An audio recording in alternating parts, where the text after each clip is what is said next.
PDF. Sí, profe. Bien, Sí, se ve, profe. excelente. Bueno, como les comentaba, eh, después después de haber visto en la clase pasada lo que era el diagrama de bloques general de un PLC, ¿sí? Habíamos visto que tenía primero una interfase de alimentación. Normalmente hoy ya es una fuente switch, entre 100 y 240 lo puedo alimentar y esto me alimenta toda la electrónica y todos los módulos asociados. También existen PLC para alimentar en 24 voltios y también existen PLC para alimentar en 12 voltios para aplicaciones, por ejemplo, sobre máquinas, herramientas, minería o camiones. No, no es lo más común, pero existen. Entonces, una de las primeras partes de un PLC es su interfase de alimentación. Después tenía una interfase con el operador y con el programador, ¿sí? Con la estación de ingeniería, que es donde vamos a desarrollar el programa de usuario y lo vamos a descargar, o con el HMI para que el operador pueda interactuar con el programa, ¿sí? Dándole comandos y recibiendo una realimentación, por ejemplo, valores de variables digitales o analógicas. Después teníamos toda una etapa, una parte de sistema operativo y un área de memoria. El área de memoria era muy importante. En el área de memoria, además, tenía más de un área. Un área para el programa de usuario, un área para los datos y un área para los objetos. Y eso es lo que quiero que veamos hoy. Obviamente después, para terminar el diagrama de bloque de un PLC, teníamos un área, una interfase de entradas-salidas con el medio, sea con la planta o con la máquina. Esos eran las entradas y salidas analógicas y digitales. Cuando hablamos de área de memoria, de datos de un PLC, básicamente tenemos memorias de variables, ¿sí? Estas variables es un área de memoria. Esta sí es lo más parecido al área de memoria de variables que estamos acostumbrados a utilizar cuando vimos en computación uno el lenguaje de programación que hayan visto. Es un área de memoria de uso múltiple, donde puedo, por ejemplo, guardar valores intermedios de resultado de operaciones o estado de alguna variable que quiera guardar de algún cálculo. Luego tenemos lo que se llama la imagen de proceso de las entradas y la imagen de proceso de las salidas. Y esto es lo que hace al PLC completamente diferente a todo lo que hayan visto hasta este momento. ¿Por qué? Porque un PLC, normalmente cuando uno habla de un microcontrolador, de un PIC o un DSPIC, cuando uno va ejecutando el programa que tiene adentro y hace referencia a una entrada digital, por ejemplo, el PIC en ese momento va a la entrada digital, ve qué valor tiene, lo trae y se ejecuta en función del valor en ese momento de la entrada. El PLC no funciona de esta manera. El PLC tiene un área de memoria específica que se llama área de imagen de proceso, donde lo que hace es lee todas las entradas y copia el valor de esas entradas en esta área de memoria. ¿Por qué creen ustedes que el PLC funciona de esta manera?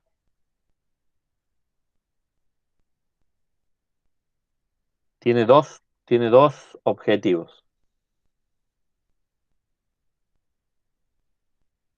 Puede ¿Alguien se ser que arriesgue? por ahí en alguna línea, en una misma línea de código, digamos, se incluyen a varias entradas, generalmente.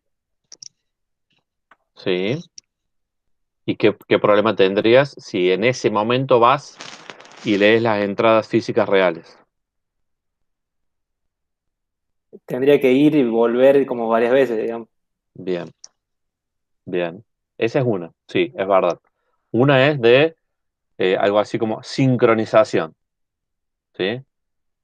Básicamente, lo que me permite, lo que me permite esto es acceder a las entradas en el formato o en la cantidad que quiera a la vez, ¿sí? Puedo leer un bit, puedo leer un byte, puedo leer un Word o puedo leer múltiples bits al mismo tiempo, porque no es lo mismo ir a leer una entrada física real, que tiene un tiempo de conversión, que ir a leer una entrada, un área de memoria que la lectura es inmediata.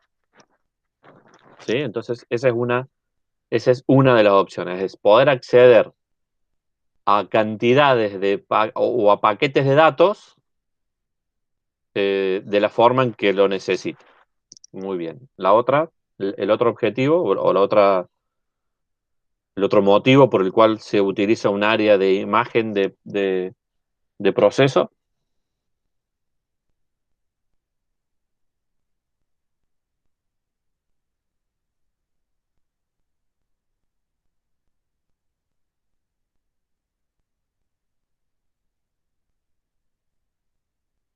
¿Alguna idea? ¿Alguien que arriesgue? Básicamente, qué es lo que se busca? Lo que se llama la consistencia de datos, ¿sí? Lo que yo necesito es que durante la ejecución de ese ciclo del programa, ¿sí? Todas las entradas sean evaluadas con el mismo valor, ¿sí? Porque puede pasar que yo en el segmento uno del programa haya tomado la entrada uno como activada y después en la línea 100 del programa esa entrada se haya desactivado, ¿sí? Eso significa que en un mismo ciclo del programa yo hubiera tomado a una misma señal, en un caso como activa y en otro caso como desactivada. Entonces, para que eso no suceda, lo que yo hago es copio todas las entradas físicas en el área de memoria. Cuando voy ejecutando el programa, en vez de ir a leer la entrada física real, leo el área de memoria. Por lo tanto, durante todo ese ciclo, el, la variable va a tener el mismo valor. La entrada va a tener el mismo valor. Cuando termina de ejecutarse lo que se llama el ciclo del PLC, ¿sí? Cuando termina de ejecutar todo el programa, ¿qué hace el PLC? Eh, ac- Activa salidas, realiza todas las rutinas de comunicación, hace un autodiagnóstico y vuelve a empezar. Cuando vuelve a empezar, vuelve a leer las entradas físicas, las vuelve a escribir en el área de memoria de la imagen de las entradas y ejecuta de nuevo el programa. Eso significa que en este segundo ciclo de ejecución, todas las entradas van a ser evaluadas con el valor que tengan en el área de memoria. ¿Se entendió? Sí, perfecto. Bien. Sí, profe. Lo Digamos mismo, que los PLC no tienen la posibilidad, digamos, de generar interrupciones de ningún tipo. sí tienen posibilidades y en el caso de que sea extremadamente necesario, hay una instrucción para ir a leer una entrada física real, Ah, ¿sí? bien, Pero no lo he visto usar jamás en mi vida. Existe la claro. posibilidad de leer una entrada física real salteándote la imagen de proceso. En algunos PLC sí. En los más chiquititos, estos que estamos usando ahora, por ejemplo, no. Bien. ¿Por qué? El motivo entonces de por qué lo hace con las entradas es para que pueda acceder a la cantidad de entradas que quiera a la vez, bit, byte, word, double word, y para que tenga consistencias de datos durante todo el tiempo, durante todo el ciclo de ejecución de ese PLC. ¿Por qué creen entonces que hay una imagen también de las salidas?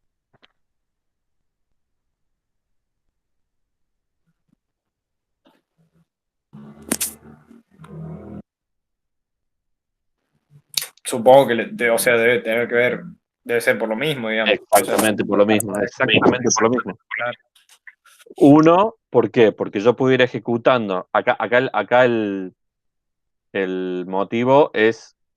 eh, el objetivo es el mismo, pero al revés. En el caso de las entradas, lo que yo no quiero es que vaya ejecutando los diferentes segmentos del programa con diferentes valores de una misma entrada.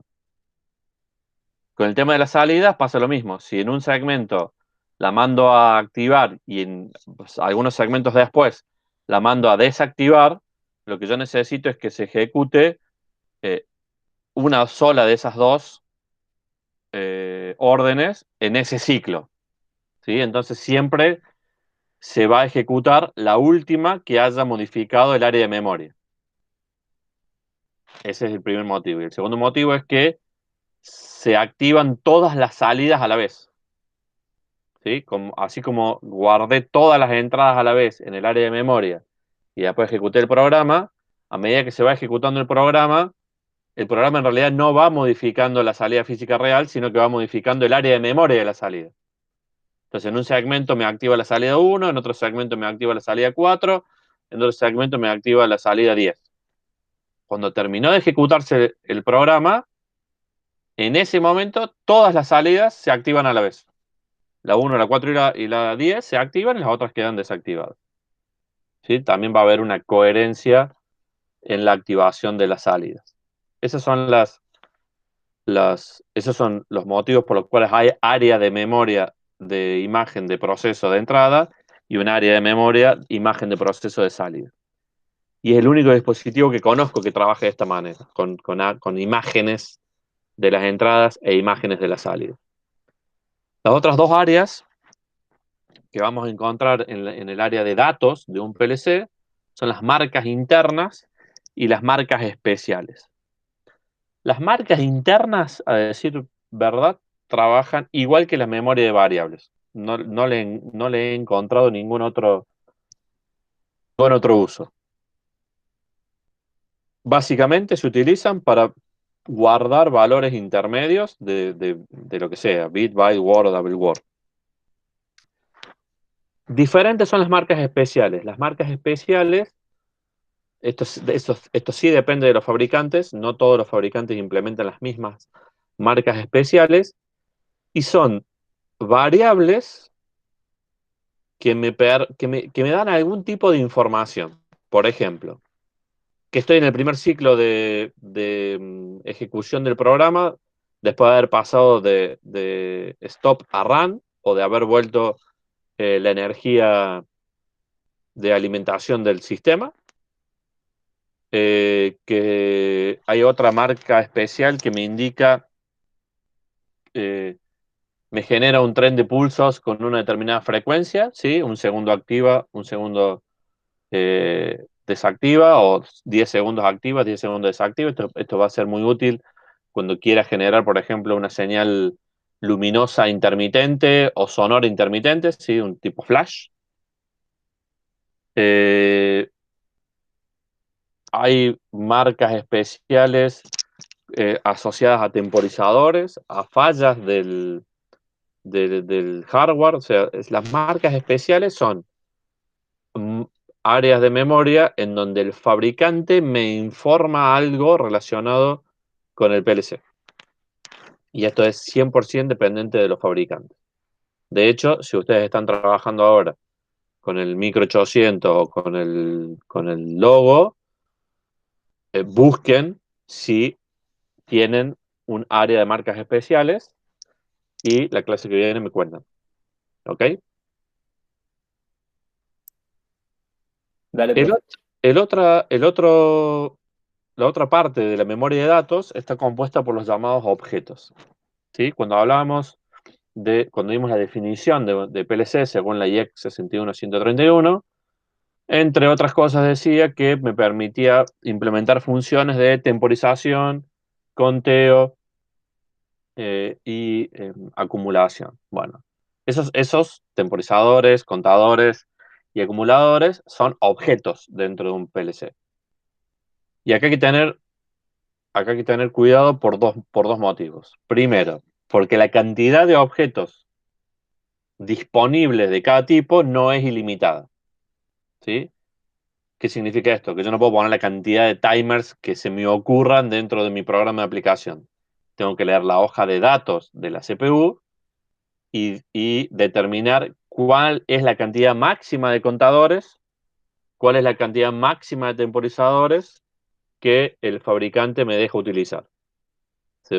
Y se van a dar cuenta, si ven en la CPU que están usando, que el número es realmente bajo. O sea, estamos hablando de 8 o 10, no de 1000.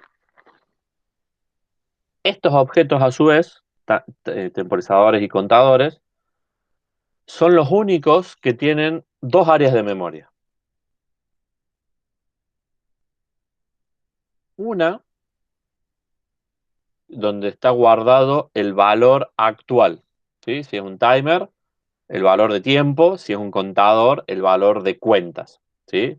Supongo que un contador de piezas, que yo lo seteé que, que me cuente 1 ascendente cada vez que se activa la entrada 1 del PLC.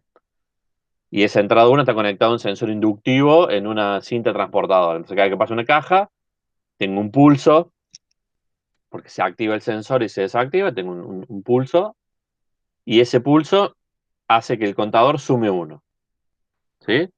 Entonces, en un área de memoria voy a tener el valor de cuenta: 1, 2, 3, 4, 5, 6, 10, 100, lo que sea.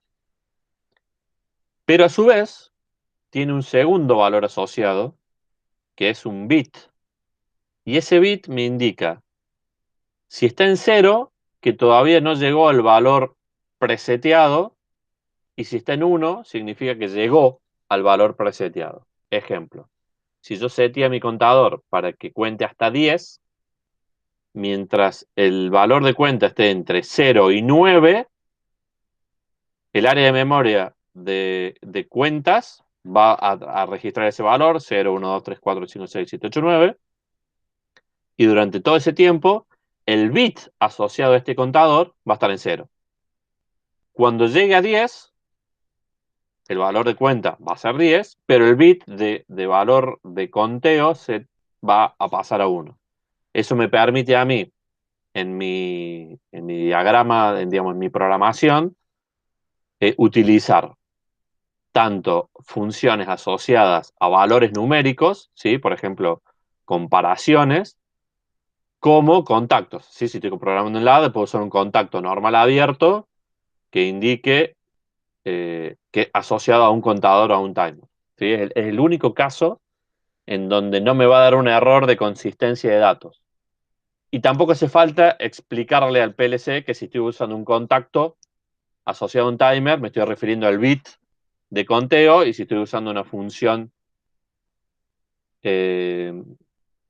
lógica o matemática, estoy refiriéndome al valor de conteo, ¿sí? O sea, si pongo una comparación, si contador 1 menor que 5, ya sabe esa instrucción que tiene que ir a buscar el valor de cuenta.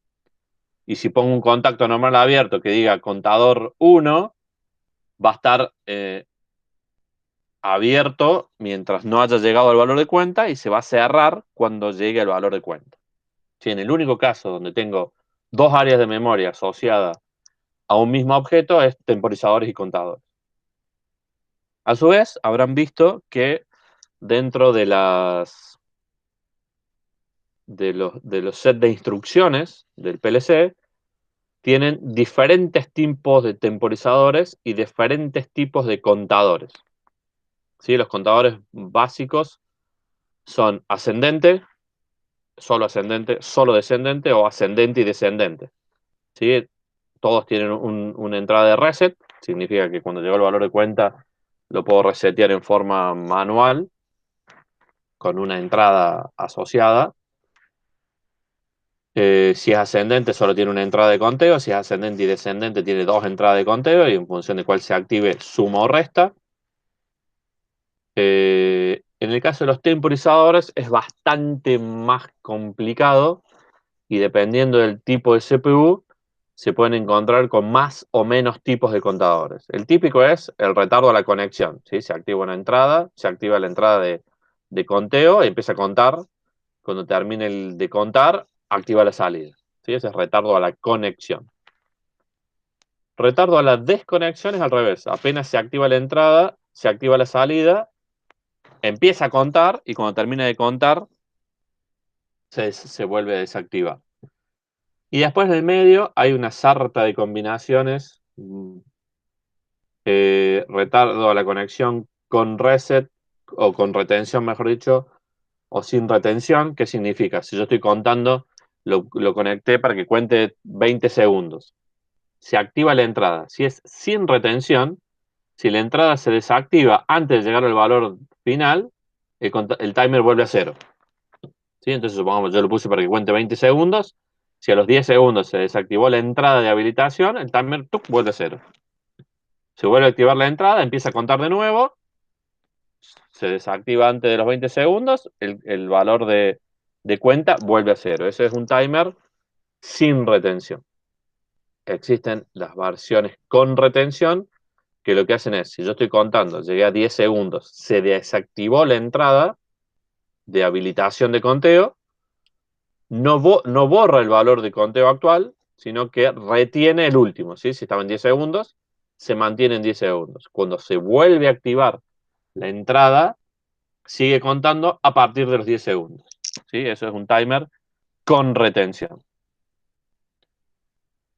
Hay timers muy interesantes. Les recomiendo que lean en las hojas en las ayudas de los software que estén usando. Entren específicamente a ver todos los tipos de timers que tiene, porque son realmente interesantes y por ahí para algún tipo de aplicaciones se pueden, digamos, no siempre es un timer retardo a la conexión o retardo a la desconexión. Entradas analógicas, salidas analógicas y contadores rápidos. Contadores rápidos está muy bueno porque hay algunas aplicaciones en donde la variación de la entrada digital es más rápida que lo que tarda el PLC en ejecutar un ciclo, ¿sí? ¿Eso qué significa? Que voy a perder valores de cuenta. O sea, si yo tengo una entrada que me está cambiando más rápido de lo que yo la puedo leer, voy a perder valores de cuenta. Cuando ese es el caso, lo que necesito usar son los que se llaman contadores rápidos. Un contador rápido tiene un hardware asociado que puentea toda la estructura del PLC. Entonces, independientemente de que el PLC esté leyendo la entrada, el hardware está acumulando las variaciones. Entonces, cuando termina el ciclo de ejecución del PLC y vuelve a leer las entradas, en vez de leer la entrada física real, lee el dispositivo de hardware que fue acumulando durante el ciclo de ejecución del PLC. Entonces, a lo mejor, en vez de contar 10, cuenta 15. ¿Sí? No todos los PLC tienen entradas de conteo rápido y los que lo tienen sobre una o dos entradas digitales en particular, que suelen ser las dos primeras.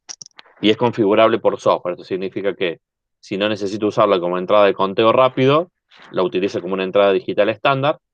Y si necesito utilizarla como entrada de conteo rápido, tengo que habilitarla. O sea, no es inteligente, digamos. Tengo que ir a la configuración de esa entrada y decirle que la voy a utilizar como entrada de conteo rápido.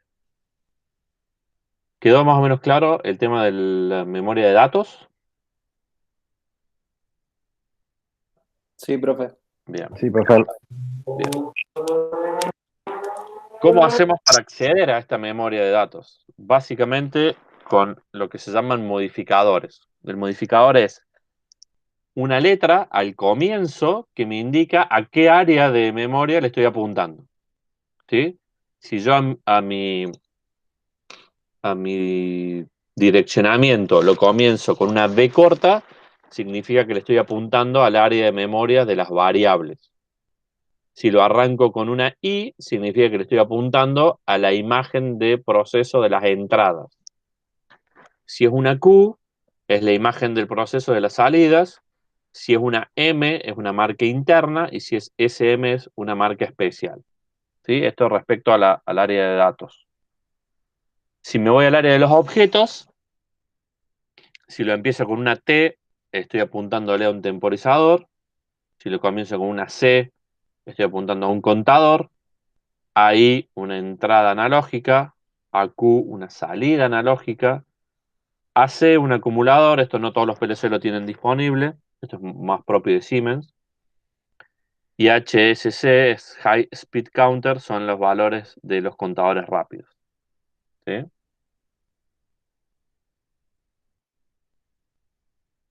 Normalmente las marcas especiales, ¿sí? Empiezan con SM y siguen con número. Ahora vamos a ver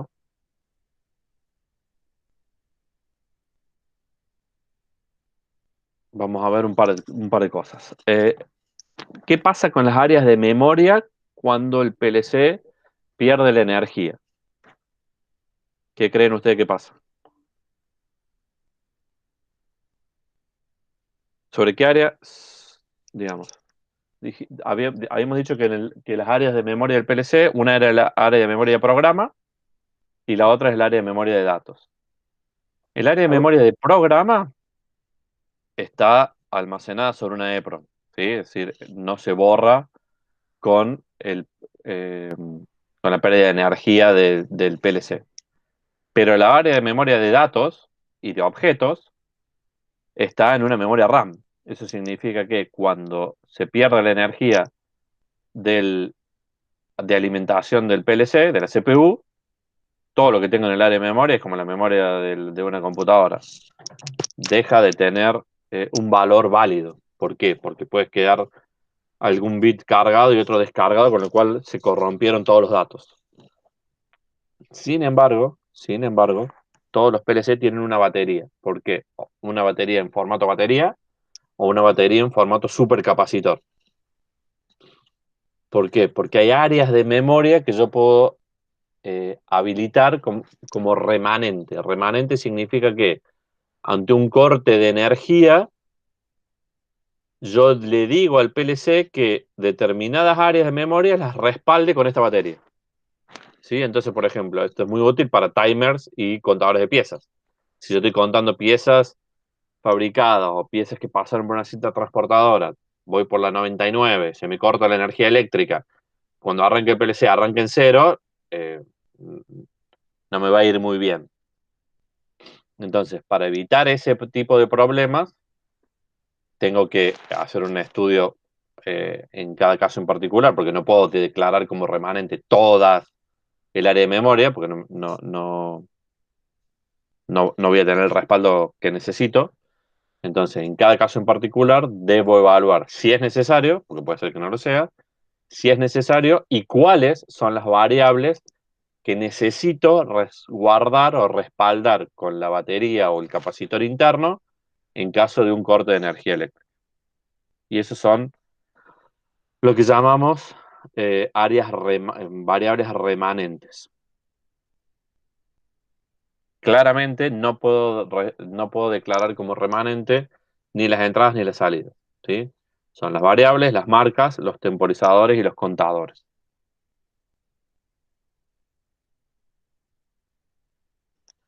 Por último, el tipo de acceso al área de memoria. Dijimos que una de las ventajas principales de traspasar las áreas de memoria, las entradas físicas reales a un área de memoria, imagen de proceso de las entradas, era poder acceder a la cantidad de entradas que necesite.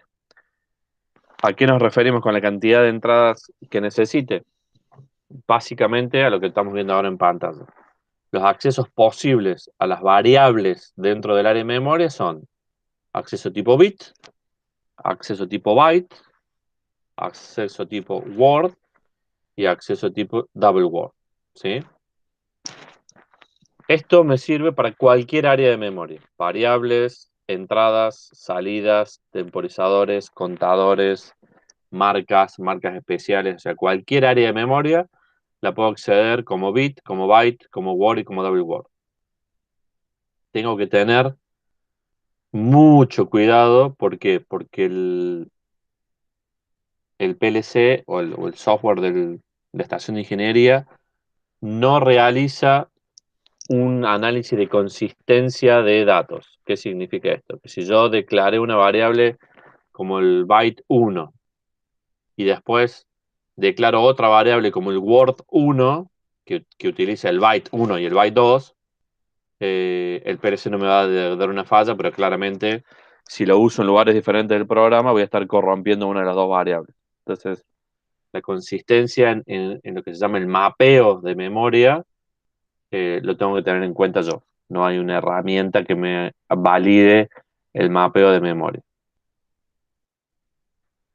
¿Cómo hago entonces para acceder a estas áreas de memoria? ¿Sí? Ya sabemos que tenemos un área de memoria de datos, tenemos un área de memoria de objetos. para acceder, lo primero que tengo que indicar es a qué área de memoria estoy apuntando. Para eso utilizo las letras modificatorias.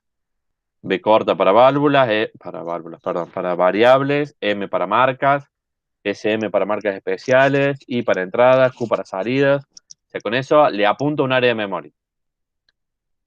Después tengo que ya más específicamente apuntar a una en particular. Y es lo que tenemos acá en pantalla. ¿Sí? Si pensamos a mi área de memoria como una matriz organizada por bytes, ¿sí? Siendo 0 el bit menos significativo y 7 el byte más significativo. Por ejemplo, si estoy haciendo referencia al área de memoria de las entradas, lo primero que tengo que poner es una I. Y acá varía si voy a hacer referencia a un bit o a cualquier otra cantidad de datos. Si es un bit en particular, lo primero que tengo que poner es el byte al cual estoy haciendo referencia y luego el bit. ¿Sí? En este caso, la I 2.5 es la entrada byte 2, todo el byte 2, pero en particular el bit 5. ¿Sí? Estoy haciendo referencia a esta entrada digital en particular. ¿Sí? Por ejemplo, en este caso estoy haciendo referencia a la entrada byte 0, bit 1. Salida byte 1, bit 1. Área de memoria de variables, byte 10, bit 1. Área de marcas, byte 26, bit 7. ¿Sí? Relés secuenciales, un formato particular que tiene Siemens, por ejemplo, byte 3, bit 1. En cualquiera de los otros casos, cuando no estoy haciendo referencia a un bit, sino que estoy haciendo referencia a un paquete mayor de datos, por ejemplo, byte, word o double word, no va el punto, va el modificador de formato, ¿sí? B larga si es un byte, W si es un word y una D si es un double word, y el origen del dato. ¿Sí? En este caso estoy hablando de la variable byte 100, ¿sí? Los 8 bits del byte 100. Por ejemplo, esto es el byte 100 del área de variables con el bit menos significativo siendo el 0 y el bit más significativo siendo el 7. Acá estoy haciendo referencia al double word, perdón, al word 100, significa el bit 100 y el byte 100 y el byte 101, y el double word 100, que hace referencia al byte 100, 101, 102 y 103. ¿Sí? Esto es lo que les decía, tengan cuidado porque si definen el, el área de variables byte 100 y lo modifican, y después en algún otro lugar del programa, porque se equivocaron, definieron el word 100, cuando modifiquen esta variable, en realidad están modificando la primera parte del word 100 y pueden tener un error de consistencia. Esto, las estaciones de ingeniería no lo corroboran. En el caso de los timers y de los contadores, no se utiliza este formato en donde indico la cantidad de bytes, word o double word y el origen, sino que se les asocia un número. ¿Sí? Timer 1, 2, 3, 4, contador 1, 2, 3, 4, acumulador 1, 2, 3, contador rápido 1, 2, 3. ¿Sí? Los números de inicio y de fin suelen tener que ver con el tipo de timer y dependen de cada uno de los fabricantes. ¿Sí? Esto lo ven en los manuales en la parte de ayuda de los software de programación. cuáles son los timers, retardo a la conexión, retardo a la desconexión, y qué números, cuántos tengo y qué números pueden adoptar. ¿Sí? Eso que vimos hasta ahora es lo que se llama direccionamiento directo. ¿Por qué directo? Porque estoy haciendo referencia específica a un área de memoria, P corta, I, Q, S, SM, y una cantidad de datos, bit, byte, word, double word, y un desplazamiento, ¿sí? Byte 100, byte 50, word 80. Este sistema no es muy útil cuando hago un programa. ¿Por qué?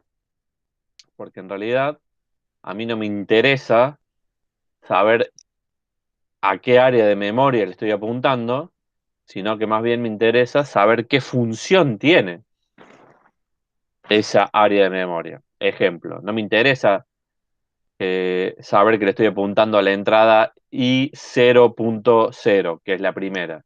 Me interesa saber qué tengo conectado en esa entrada, que puede ser, por ejemplo, una llave selectora de automático manual, o puede ser un pulsador de marcha, o un pulsador de parada. No me interesa saber que le estoy apuntando a la Q0.0. Me interesa saber qué tengo conectado en esa salida, para saber si estoy prendiendo un piloto luminoso, un motor de un ventilador, un motor de una bomba, una resistencia calefactora, entonces una válvula, para poder escribir los programas en un lenguaje que sea mucho más comprensible y que me permita identificar rápidamente qué es lo que tengo conectado en las entradas y qué tengo conectado en las salidas, o qué quiero que signifique un área en particular de variables, vamos a utilizar lo que se llama direccionamiento indirecto. El direccionamiento indirecto lo que me permite es darle un nombre a esa entrada, y cuando, mediante una tabla de conversiones, yo pongo la I0.0 es la entrada de automático. La I0.1 es la de manual. Entonces, cuando voy escribiendo el programa, si tengo habilitada la función de direccionamiento indirecto, en vez de leer I0.0, voy a leer automático. En vez de leer I0.1, voy a leer manual. Entonces es mucho más fácil poder leer las variables eh,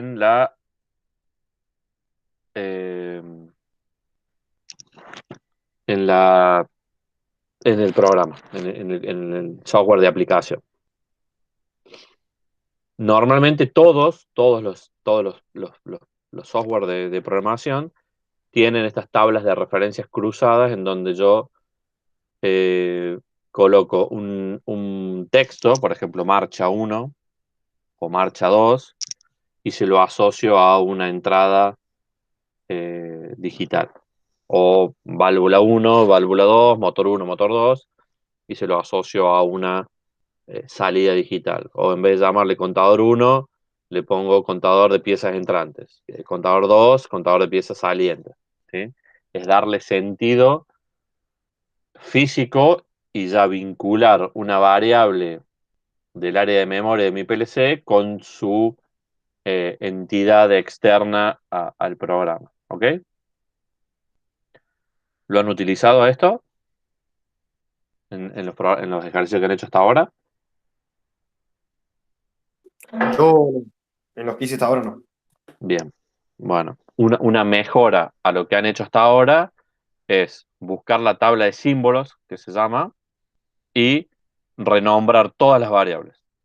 Entonces, cuando nosotros, a ver, los dos o tres primeros ejercicios eran muy simples, una entrada, una salida, eso no, pero cuando tengan un ejercicio en donde ya las entradas y las salidas tengan un significado, entonces esta tabla de símbolos es la que le permite asociar a esas entradas y salidas físicas reales un nombre que tenga más que ver y que haga más legible el programa. Entonces, si no lo utilizaron hasta ahora, una mejora a los programas que ya hicieron es ir y modificarlo, ¿sí? Crear la tabla de símbolos. Eso es diferente, profe, a un alias, ¿no? No, algunos le llaman alias. Ah, porque ponerle en el programa que uso, Sí, yo le pongo el alias, pero me figuran los dos nombres. O sea, me figura entrada uno, por ejemplo, y sí. el alias. Esto depende de cómo lo implementa cada uno de los fabricantes. Pero es lo mismo. De hecho, eh, en en algún lugar capaz que puedas configurar ver solo alias o ver ambos. Claro, Eh, pero sí, tiene que ver con eso. Tiene que ver con asociarle un nombre independiente de la dirección, ¿sí? Es un nombre asociado a una dirección. Este es el concepto. En vez de leer mi programa I00 y que, no me, y que yo me tenga que acordar qué tengo conectado ahí, directamente un nombre que sea más fácil de recordar. Y de hecho, eh, cuando tengo más de un arranque y más de una parada, entonces acá yo no pongo arranque y parada, porque tampoco me dice mucho, es arranque motor uno, parada motor uno, arranque motor 2, parada motor 2. ¿Sí? Tienen que ser bastante específicos para que realmente tenga sentido. claro, Tampoco tiene sentido ponerle entrada uno. claro, en este caso no me permite cambiar el nombre, pero sí agregarle un alias, digamos. Claro, sí, sí, Todo lo que es exactamente. entrada y salida. Exacto. Sí, tiene que ver con esto. Bien, esto es con estas indicaciones, entonces ya tienen claro cuáles son las áreas de memoria, ya tienen claro cómo acceder a las áreas de memoria y en qué formatos, bit, byte, word, double word. Eh, Todos tienen un área de memoria asociado, menos los temporizadores y contadores que tienen dos, o el valor de conteo y el valor digital, que indican si se llegó o se excedió el valor de cuenta preseteado. Saben colocar tablas de símbolo para modificar eh, la legibilidad o para que sea más simple hacer el seguimiento del programa. Ahora saben que hay un área de memoria especial llamada marcas especiales que algunos fabricantes ponen a disposición, que me da información o me genera alguna información extra, como por ejemplo si estoy en el primer ciclo o no. Esa marca de primer ciclo es muy importante, por ejemplo, porque si queremos inicializar contadores o ponerlos a cero o ponerlos a un valor o borrar áreas de memoria para estar seguro de que estoy arrancando con valores firmes, es muy importante. ¿Sí? Entonces, dos cosas les pido ahora que hagan respecto a lo que ya hicieron. Primero, generen las tablas de símbolo o de alias si no lo hicieron. Segundo, fíjense para la CPU que hayan utilizado, qué marcas especiales, primero, si hay disponibles, y segundo, qué marcas especiales eh, el fabricante me da para esa CPU en particular. ¿Se entendió? Sí, profe. Bien. Voy a dejar de compartir esto y voy a compartir ahora eh, la estación. El TIA Portal ya es un software, es el nivel siguiente a los software que están utilizando ustedes ahora, ¿sí? Voy a usar este como referencia porque es el que tengo instalado en mi notebook, no por otra cosa. Como les dije, el problema de estos paquetes de software es que son tremendamente pesados eh, en cuanto a sus instaladores. Este en particular tiene cerca de 6-7 GB. Y son bastante demandantes de recursos en cuanto a la computadora en la cual lo tienen que instalar. además de que son pagos. Este yo lo tengo en particular porque está en la computadora del trabajo, entonces lo tengo licenciado, pero si no es bastante complicado utilizarlo. Lo que quería mostrarles con esta plataforma son básicamente las áreas o las partes que van a tener estas estaciones de ingeniería, porque son básicamente las mismas. ¿Sí? Lo primero que me va a permitir hacer es configurar el dispositivo. No puedo empezar un proyecto sin configurar. Lo primero que tengo que configurar es con qué hardware voy a trabajar. ¿Por qué? Porque el set de instrucciones está directamente relacionado con la potencia de la CPU. ¿Sí? Esto lo habrán visto ustedes cuando empezaron a programar. De hecho, hay uno de los prácticos que pide que prendan una iluminación en un negocio ciertos días a la semana. ¿Ese ya lo hicieron? Sí. Bueno, ¿cómo lo hicieron?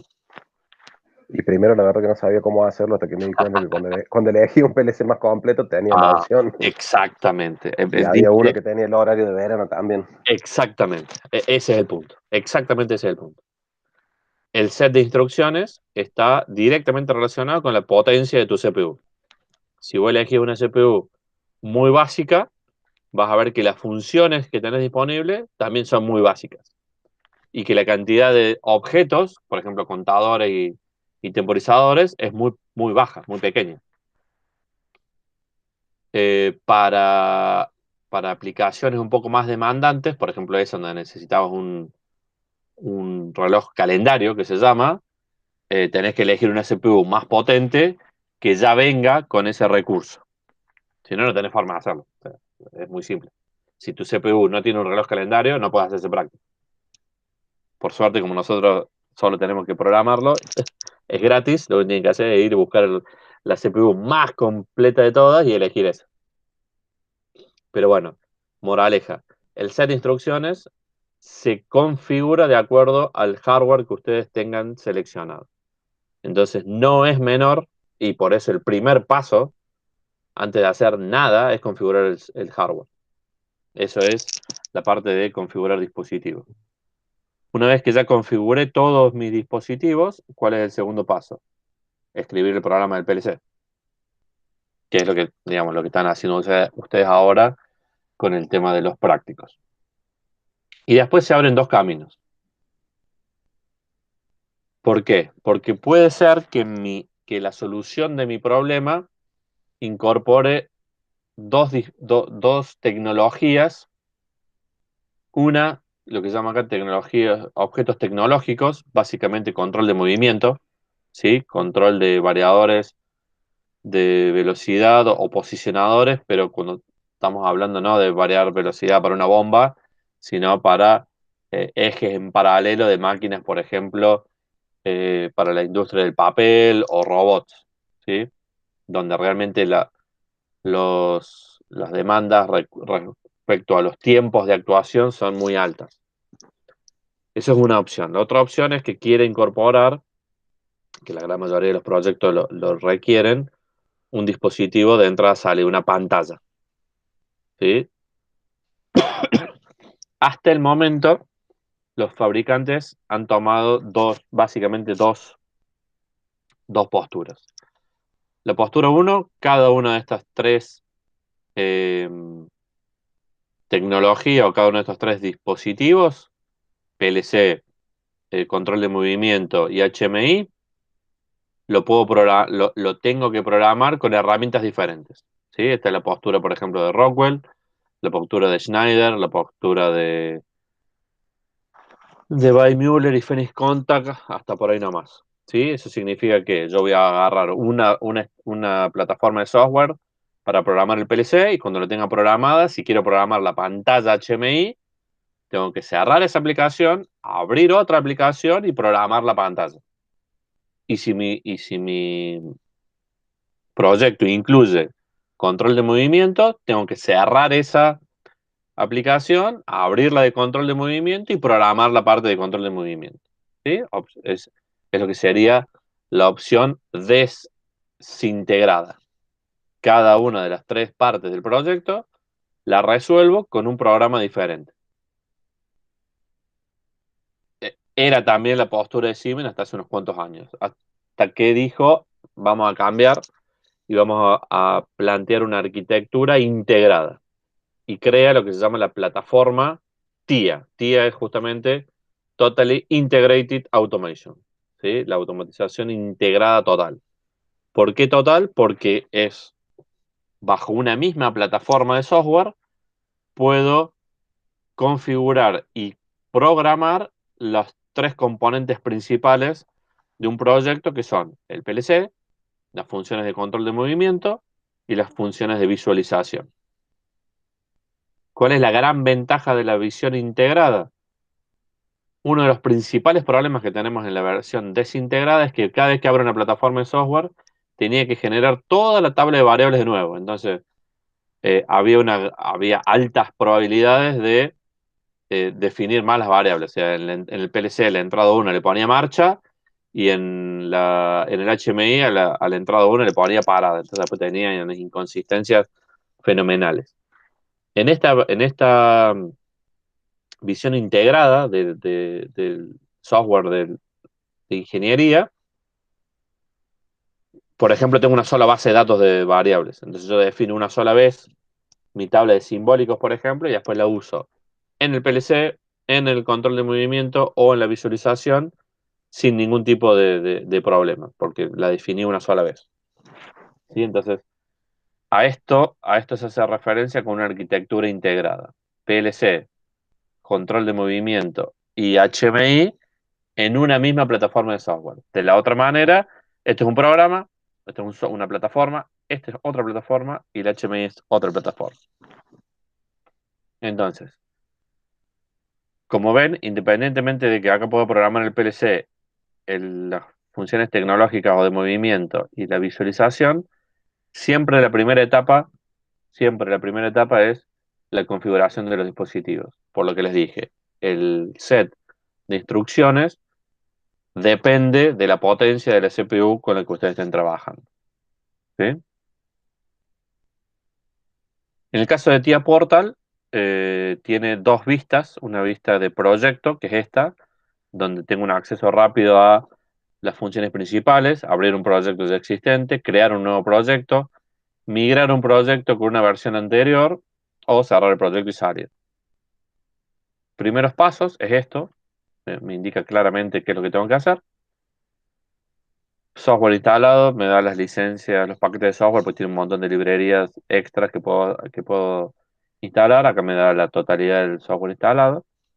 Y acá tengo un acceso rápido a dispositivos y redes, programación del PLC, tecnología y movimiento, visualización y una parte de online y diagnóstico que está muy buena porque si tuviéramos el hardware, empezamos por acá y directamente me lee la CPU, me trae toda la configuración solo.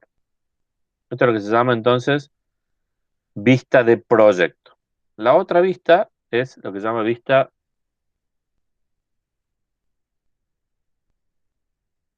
perdón, la otra es la vista de portal, esta es la vista de proyecto. En la vista de proyecto tengo el área donde vamos a trabajar realmente, ¿sí?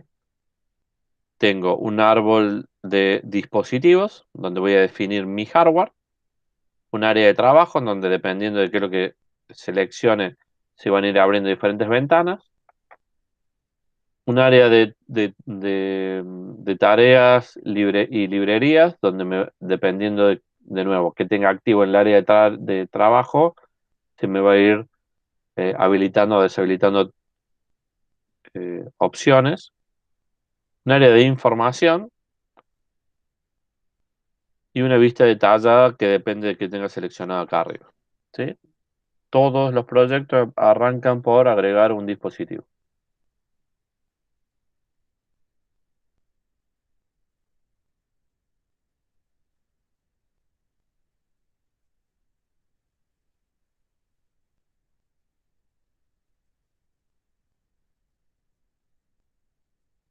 Va a tardar un rato porque les dije bastante demandante de recursos.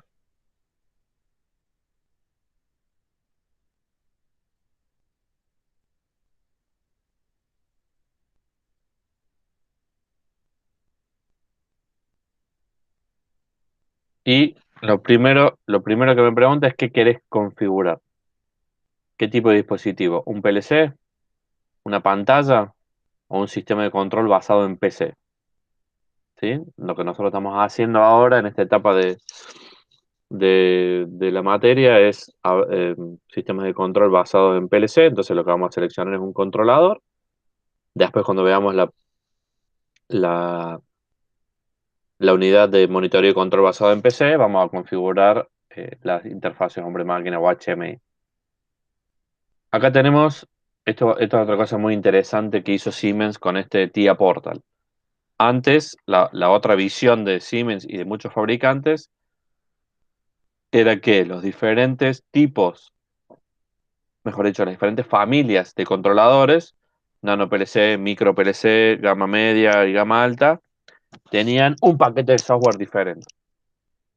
En este caso Siemens, con su TIA Portal, desde la gama de los micro PLC hasta la gama alta, todos se programan bajo la misma plataforma. El S7200 es lo que es la gama de los micro PLC, ¿sí? Está por encima del logo. Lo siguiente a un logo es el S7200. Luego tenemos el S7500, que es un mix entre el 1200 y el 300. O sea, absorbe las características de la CPU 1200 más altas, excede a las 1200 y compite con las CPU 300 más bajas, ¿sí? Puede absorber aplicaciones de la gama alta de 1200, de la capa baja del 300 y obviamente todas las que queden en el medio. ¿Cómo seleccionamos una CPU de Siemens o de cualquiera? Básicamente hay que definir tres alimentaciones diferentes, ¿sí? O tres configuraciones. Siemens la hace bastante más simple porque lo pone en el mismo código. Lo primero, este AC, es la tensión de alimentación de la CPU, ¿sí? Básicamente AC es corriente alterna, DC corriente continua. Lo siguiente es el tipo de entradas digitales de continua. Y el tercer grupo indica el tipo de salida de la CPU, ¿sí? En este caso son salidas de tipo relé. Entonces, esta CPU es una CPU 211. El número ascendente indica que tienes más prestaciones, significa más área de memoria, más velocidad, más timers, más contadores, más funciones. Y puedo elegirla en alimentación en alterna o continua. Entradas solo tiene la versión en entradas digitales, no tengo ningún otro tipo de, de opciones. Y en salidas sí tengo dos opciones. Salida relé, que es la más común, o salida continua. Esta es una salida transistorizada. Una vez que seleccione la potencia, digamos, lo primero que selecciono es la potencia de mi CPU en función de la cantidad de área de memoria de variable que necesite. Algunas funciones especiales, como habíamos visto, reloj astronómico o calendario o algún contador en particular o un timer en particular. Eso me va a definir el, el- el tamaño de la CPU, que está asociado al número, y luego selecciono la alimentación, alterna continua, el tipo de entrada, continua, o el tipo de salida, relé o eh, transistorizada. En el caso de los nano PLC, por ejemplo, el logo, pueden seleccionar entradas de alterna, ¿sí? No hay ningún PLC de esta línea que tenga entradas de alterna, pero sí los nano PLC. ¿Por qué? Porque están apuntando a algunas aplicaciones muy básicas en donde sumarle una fuente de 24 voltios eh, o generar una salida relé para hacer un cambio de tensión no justifica el costo. Entonces, entradas en alterna y salida en alterna, un logo es posible conseguirlo. Un 1200 no.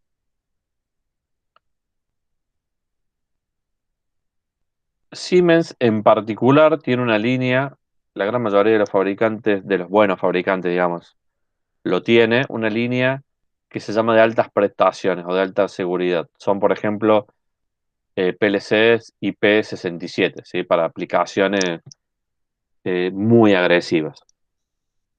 Todos estos PLC que estamos viendo acá, fuera de la línea C+, son IP20. Eso significa que tienen que estar adentro de un gabinete y dentro de un rango de temperatura y humedad razonables. La línea C+,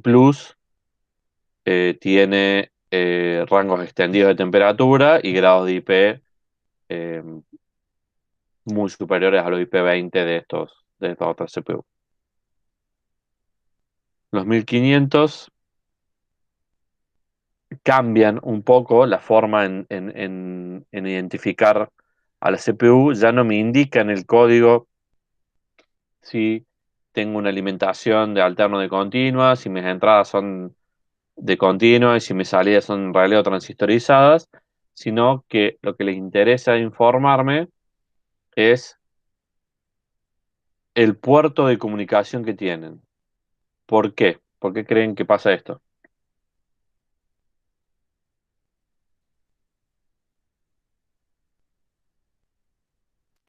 ¿Serán para control basado en PC o...? No, no. Ah, Tiene que ver, digamos, hay una diferencia sustancial entre un 1200 y un 1500.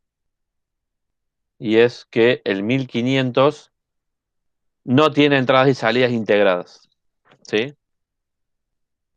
Es solo la CPU, es la fuente de alimentación. ¿Se acuerdan que cuando vimos había PLC compactos y PLC modulares?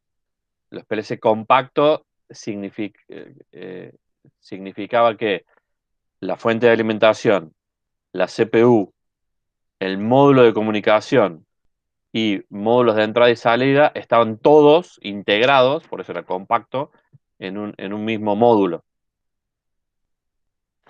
Además, un PLC compacto puede ser ampliado, es decir, le puedo agregar entradas y salidas o le puedo agregar otro tipo de comunicaciones, pero que sea compacto significa que CPU, fuente de alimentación, CPU, módulo de comunicación, entradas y salidas integradas, están todos en un mismo módulo.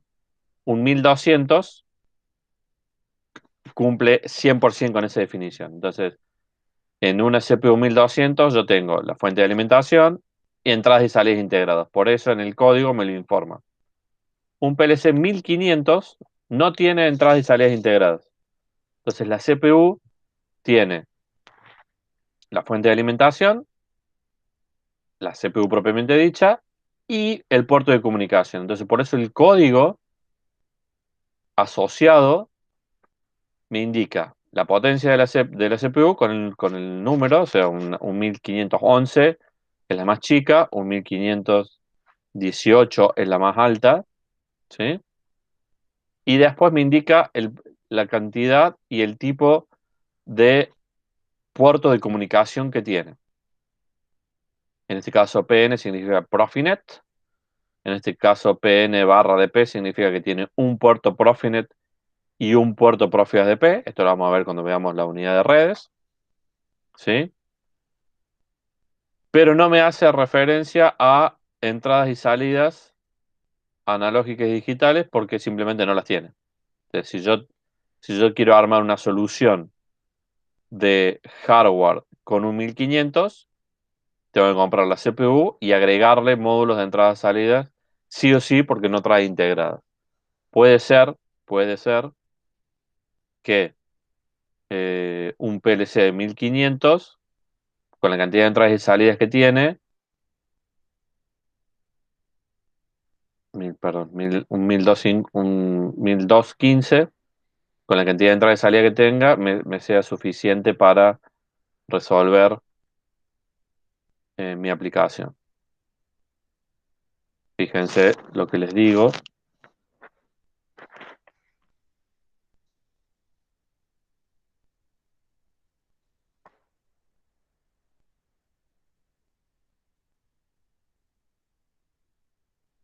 ¿Alguno de ustedes ha trabajado con esta línea de PLC?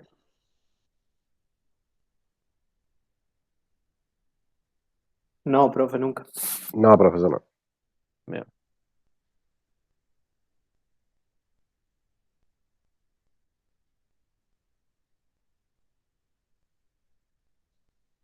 Cuando seleccionamos el dispositivo, lo que va a abrir ahora es en esta área de trabajo, que por lo general no tiene nada, salvo que seleccione alguna tarea en particular, me va a abrir lo que se llama la ventana de configuración de hardware. Esa ventana de configuración de hardware me va a habilitar a configurar algunas cosas, como por ejemplo la dirección del puerto de comunicación, y en el caso de que tenga entradas y salidas, agregarle esos módulos para que mi configuración por software, digamos, administración de ingeniería, después sea comparada y obviamente debe concordar con mi equipo físico adentro del tablet. Esto es lo que les di. Esto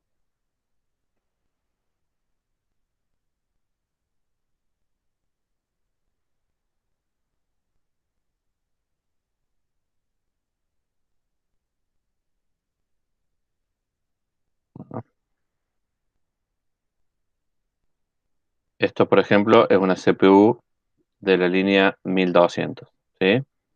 Tiene los puertos de comunicación, bueno, todo esto es la CPU, y tiene entradas y salidas integradas, ¿sí? Todos los PLC, una de las grandes ventajas, una de las grandes ventajas que tiene un PLC es que tiene indicación.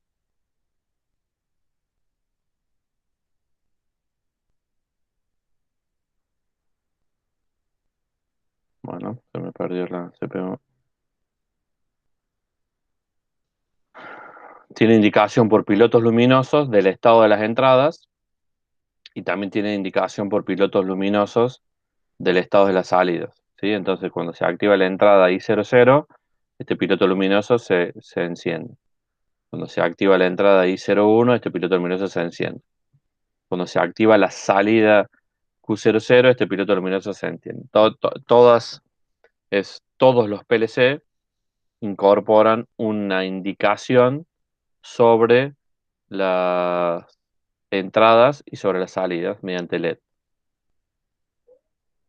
En esta herramienta de configuración, ¿sí? Por ejemplo, me pide que seleccione la dirección de la red, la dirección del puerto de programación, o puerto Profinet. En caso de las entradas y salidas, ¿sí? Estas son entradas digitales, me permite poner un filtro para evitar, por ejemplo, rebotes, ¿sí? Por ejemplo, es muy común en las rutinas de un PIC, por ejemplo, poner un filtro para que cuando yo pulse un pulsador externo no me tome 50 flancos, sino que me tome un estado 1 o 0. Bueno, ese efecto de pulso o de cambio de estado de entradas digitales también se puede dar en un PLC, entonces eh, puedo activar estos filtros que hacen que me tome un estado concreto después de haber pasado este tiempo. Contadores rápidos, ¿sí? Les dije, si existen, hay que habilitarlos. En esta etapa de configuración del hardware es en donde veo que esta CPU sí los tiene, puedo habilitarlos y me dice con qué nombre lo voy a trabajar.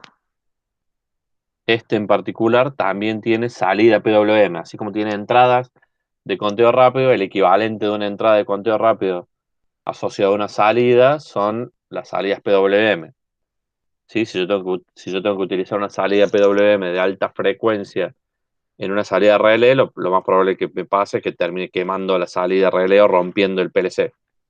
Entonces, para salidas de modulación de ancho de pulso de alta frecuencia, necesito comprar un PLC que me permita implementar esa salida rápida. Bueno, en este caso es eh, esta salida de modulación por ancho de pulso, que también, al igual que el conteo rápido, si no la necesito, no la habilito y esa salida la utilizo como salida eh, estándar, pero en el caso de que la necesite, la puedo habilitar y utilizarla. Una vez que configure, este en el caso de la CPU, tiene tres salidas eh, asociadas. Fíjense que si me voy de nuevo a los PLC y selecciono una CPU,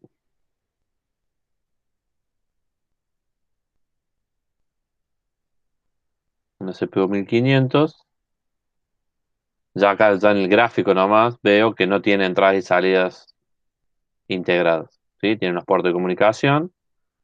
Este PLC en particular tiene un display, no es común que esta familia de PLC vengan con display. Los nano PLC todos vienen con display porque están apuntados a, a un tipo de aplicaciones que de hecho cuando recién salieron ni siquiera tenían un software de programación, se programaban desde el frente con los botones. Entonces casi que desde siempre tuvieron pantallas, pero normalmente la CPU de la gama de los micro PLC o la gama media o alta no tienen display. Bueno, Siemens en su línea 1500, como un gran diferenciador de otras familias de PLC, incluye un display bastante generoso que me permite hacer un montón de cosas, desde usarlo como una mini pantallita para dar cierta información, hasta dar alarmas, poder modificar algunas variables internas, están realmente muy buenos. Pero si vemos en el gráfico, no tengo entradas y salidas integradas. Y es solo la CPU. Eh, no lo voy a agregar porque si no se me va a colgar la máquina. Quería hablar un poco sobre lo que se llaman las bloques de organización de programa. Un PLC tiene diferentes bloques de organización de programa. ¿Qué significa esto? Que yo mi código de programa lo puedo escribir en diferentes lugares. En las plataformas que ustedes están utilizando, hay un bloque de organización que es el principal. Existen en todos los PLC, independientemente del tamaño o de la familia que estemos hablando.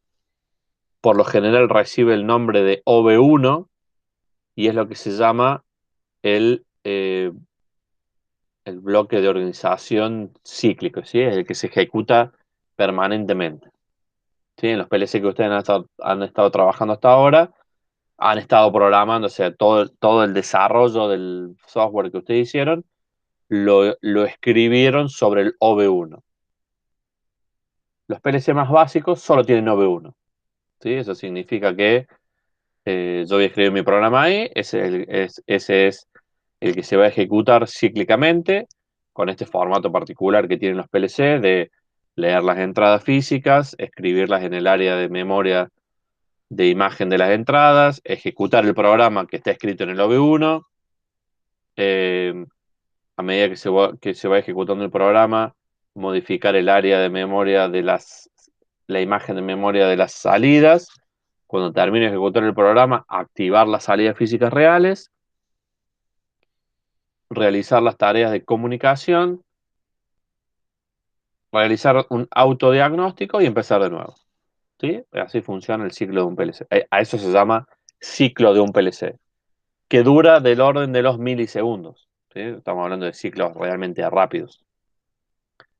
Pero el OV1 no es el único bloque de organización de un programa.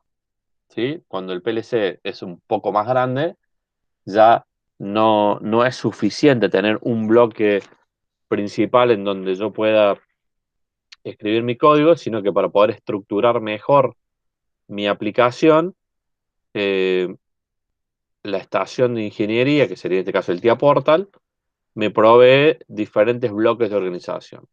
Hay bloques de organización que se activan por tiempo, ¿sí? Algunos que se activan cada 100 milisegundos, cada 500 milisegundos. Entonces, por ejemplo, ahí se suelen programar funciones que no tengo que realizar en cada ciclo, sino que tengo que hacerlo cada cierta cantidad de tiempo. Hay bloques de organización de funciones, hay bloques de organización eh,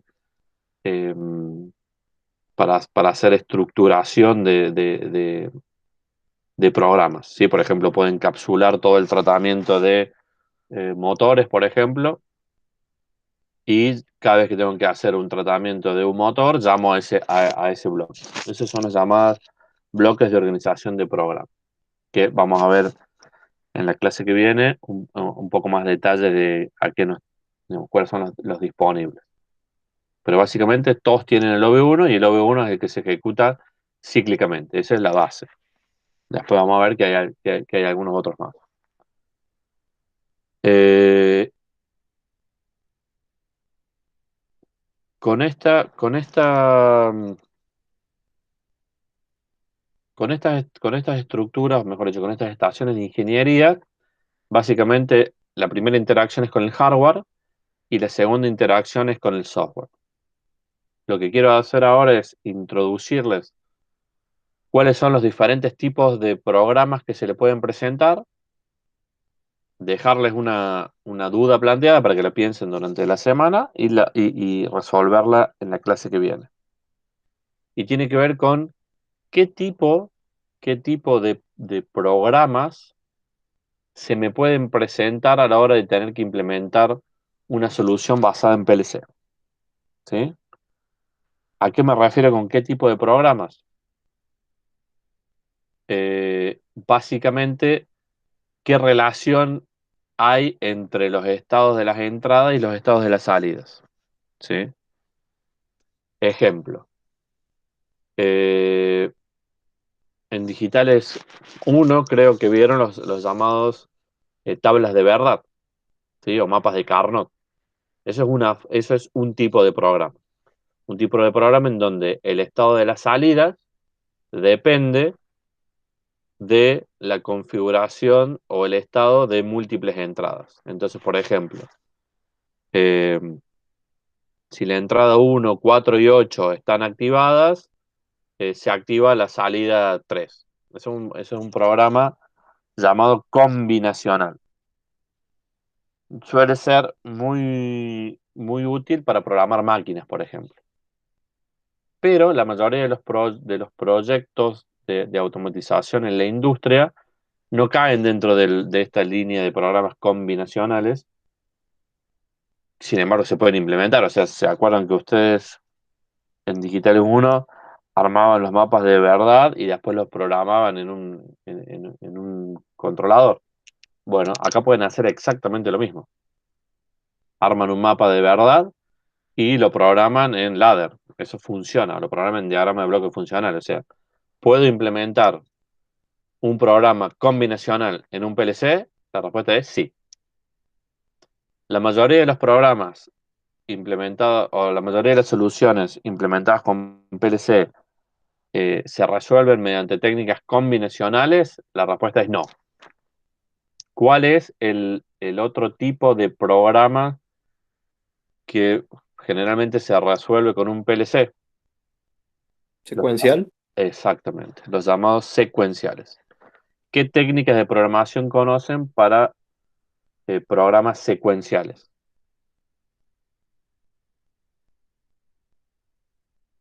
Tiene un nombre muy, muy descriptivo.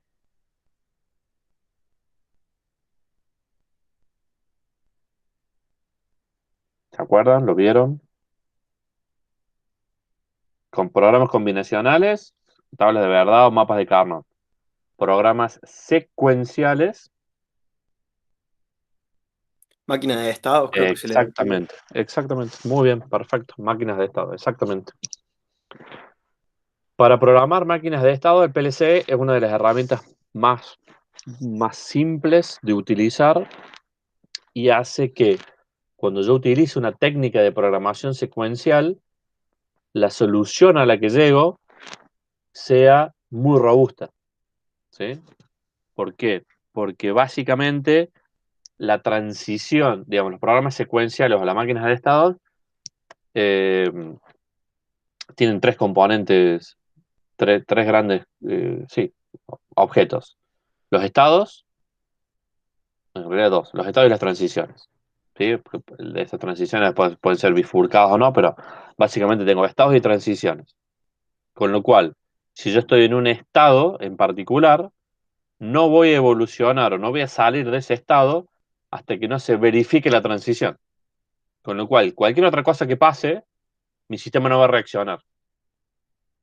Entonces, por eso, cuando yo implemento un programa secuencial utilizando técnicas de programación secuencial, el resultado que obtengo es muy superior a que si no utilicé la técnica. ¿Ok? ¿Hasta dónde llegaron ustedes con la resolución de los problemas? Porque básicamente, ¿qué es lo que quiero mostrarles? Quiero mostrarles que si ustedes hacen, por eso no les quiero enseñar ahora la técnica de programación secuencial. Si ustedes quieren hacer una programación de un programa, de una solución que es apta para ser resuelta mediante técnicas secuenciales, pero no usan una técnica, van a renegar y bastante, y eso es lo que quiero que pase esta semana. Y después, cuando les explique la técnica de programación secuencial, van a resolver el mismo problema, pero aplicando la técnica secuencial, y van a ver que lo resuelven en muchísimo menor tiempo y llegan a una solución mucho más robusta. ¿Ok? Por ahí iría el del semáforo, ¿o no? Absolutamente sí. El semáforo es el ejemplo que Claro. pueden estar un año pensándolo y no les va a salir, y aplicando, o sí les puede salir, digamos, pero me refiero a que les va a llevar un montón de tiempo, pero si aplican técnicas de programación secuencial, en 15 minutos lo tienen resuelto. Y no falla nunca. ¿Sí? Pero quiero que se den cuenta solos. Claro, claro. Sí, yo estuve renegando un poco con ese. Excelente. Es lo que quería que pase. Exactamente es lo que quería que suceda. Que renieguen mucho. Entonces después cuando vean la técnica, realmente la empiezan a valorar. Porque si a los muy primeros años les enseñaba la técnica de entrada, entonces me daba cuenta de que no llegaban a entender la implicancia de la técnica. Entonces ahora lo cambio, ahora los hago renegar una semana y después les explico. Está bien. Todas las aplicaciones que tienen están hechas a propósito así, se pueden resolver con técnicas secuenciales. Entonces, hagan la parte 3 sin la técnica, y en la clase que viene, apenas arrancamos enseñando la técnica de programación secuencial, y después tienen que hacer la guía de vuelta aplicando la técnica. ¿Sí? Que, digamos, lo vamos a ver la clase que viene, pero se lo dejo planteado ahora. Esas técnicas de programación secuencial la pueden implementar de dos formas. ¿Se acuerdan en la clase pasada cuando vimos los lenguajes que especificaba la norma, la 131 Dijimos que había 4-5. Los 4 lenguajes que implementan o la mayoría de los fabricantes, eran 2 de tipo texto, listado de instrucciones y texto estructurado, y 2 de tipo gráfico. ¿Cuáles eran los 2 de tipo gráfico? El ladder y el otro creo que es funcional, puede ser. Diagrama de Diagrama de bloques bloques. funcionales, exactamente. Esos son los 4 lenguajes que normalmente cualquier software de programación de PLC incorpora. Pero en las transparencias había un quinto lenguaje. ¿Se acuerdan cómo se llamaba?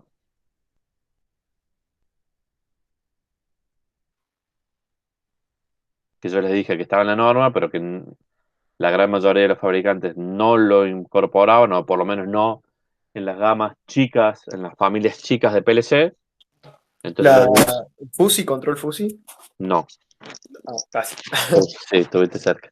Fuzzy es otra cosa. SFC, Sequential Function Charts, ¿sí? Diagramas de bloques funcionales. Justamente es la herramienta basada en estados y transiciones para programar aplicaciones secuenciales, ¿sí? ¿Qué es lo que pasa? Si el PLC no tiene ese lenguaje incorporado, es una limitación importantísima. Entonces, por eso les dije que yo les voy a enseñar una técnica de programación secuencial sin utilizar el lenguaje específico que es el SFC.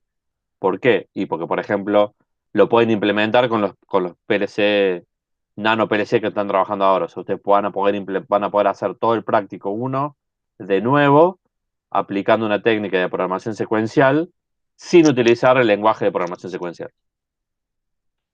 ¿Se entiende? Después lo pueden extrapolar a PLC digamos, más grandes. Aún teniendo la herramienta de programación secuencial, la técnica que yo les voy a explicar en la clase que viene, les permite, de hecho, implementarlo con cualquier cosa, con un microcontrolador, con un PIC, con un DSPIC, lo que sea, porque es una técnica. ¿Ok? Perfecto. Bien. ¿Dudas sobre los prácticos que han hecho hasta ahora?